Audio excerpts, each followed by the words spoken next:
Hello everyone. It's James again. And before I start today's video, I just want to quickly say, all work in this video contains 100% original content of and by myself James Smith, otherwise known as Bgood 4000, and was uniquely created with NAWMAL software, by myself James Smith. As I purchased commercial rights from NAWMAL to produce my unique and original video with this software. Commentary is uniquely my own thoughts, feelings, and expressions. Now that I have that out of the way, I do hope your day is going way better than fantastic and your journey to self-betterment is going way better than fantastic as well. Today I want to talk about something very important, as we are seeing this ramp up in our society. And that is the tactics of the narcissist to get what they want, no matter it be on a small or large level. And it's really taking off. What we or many of us experienced growing up. The average person that may know little to almost nothing about narcissism is now experiencing this evil. And it is evil. This evil is manipulation, trickery, and emotional trauma. You see, the narcissist rarely will come straight out and say what they want to do, unless they have ultimate power over you. And if things keep going the way they are going, that may show up in our future as well. And it's something we should talk about in another video. Because narcissists can indeed bluntly say and demand what they want. That is when they have you in a corner and they have complete control over your life and there is nothing you can do about it.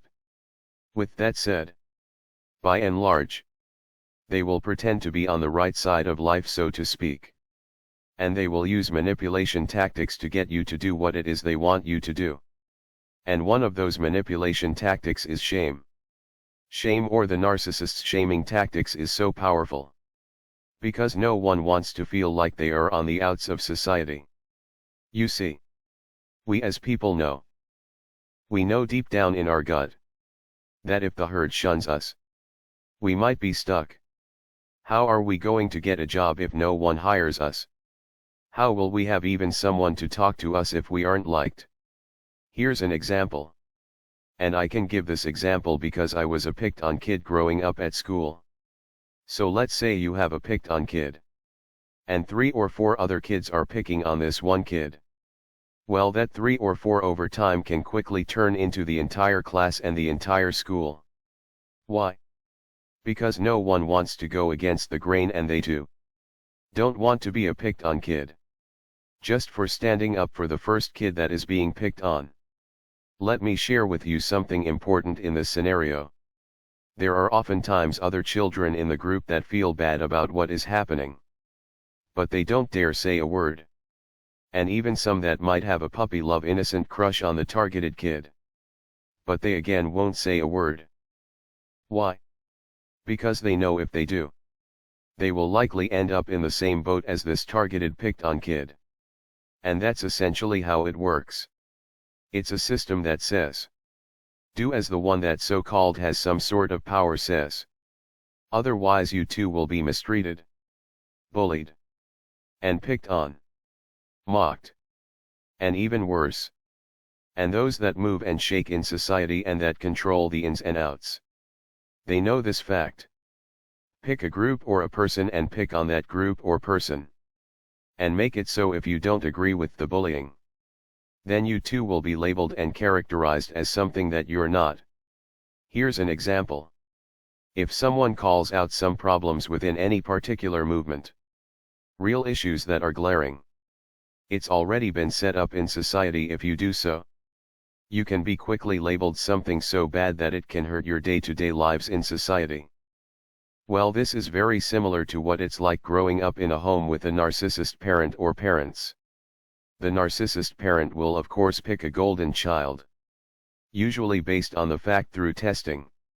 They believe this is the child that will go along with whatever the toxic parent wants. Simply because they want whatever fake love they can get from the parent. And the scapegoat is constantly being labeled and called things that he or she is not. Why? Because even though they are on the outs, they still need this parent for survival. Like a great many people need their job, the home they live in, the store they shop at, So even the scapegoat at times will go along and agree with things that are wrong, just to simply survive. And that's it right there. Survival. Those that move and shake and control society. They know that when it comes right down to it, a great many people will do what it takes to survive. And that means turning against people even when they know the person they are turning against is right and they are wrong. Let that sink in for a moment. They know the person that they are turning against is 100% right. And they know they are wrong. Yet they will speak all kinds of falsehoods about this other person being wrong and them being right, just to go along to get along and be a part of the herd. This is why narcissists don't want you to get too much power and financial freedom. Because if you do gain these things, you can stand up boldly and say as you wish, as a few are doing these days. And not be too afraid of what the narcissist might say or do. But even then, don't underestimate the narcissist. This will make the narcissist rage, and some that has a lot of money and status. They should still be extremely careful.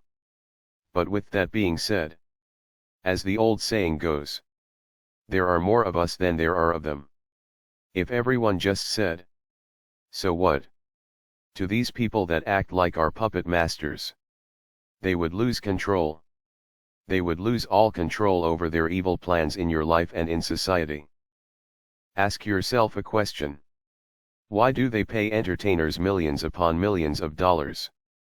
Then this entertainer comes on television or wherever, shaming you into going along with this thing or society or that thing in society. Well, control is a powerful thing. And not all, but a lot of entertainers are basically paid golden children. They get all the perks. Or so it seems. But just like the narcissist parents, once the golden child has no further purpose to the narcissist parent, the narcissist parent will turn on and or discard this golden child just like they would the scapegoat. Why do narcissists use shaming as a very powerful tactic? Because it works. Even though the people that go along and enable such behavior will in the end get turned on by the narcissist as well. It's time we open our eyes and wake up and smell the coffee. Society is a mess because everyone is pit against everyone. Yet no one looks at the puppet strings. No one asks the big questions. Why am I made to feel bad about this or that? Why can't I speak my mind? Why can't I just live my life? The narcissist goal is to shame you into submission. And then to keep on going until your life is ruined and you are literally and utterly destroyed. Just like the Terminator robots. They can't be reasoned with. They can't be bargained with. They don't know pity or remorse. And they will not stop until you are completely and utterly destroyed. So if you want this shaming mess to stop, you need to stop going along with it. Because trust me, going only with it will only make things worse. Because they will keep on moving the goalpost. Narcissists will never change. And you caving into the shaming isn't helping anything. With that said, I do hope your day is blessed. And until next time, bye for now. And be good to yourself.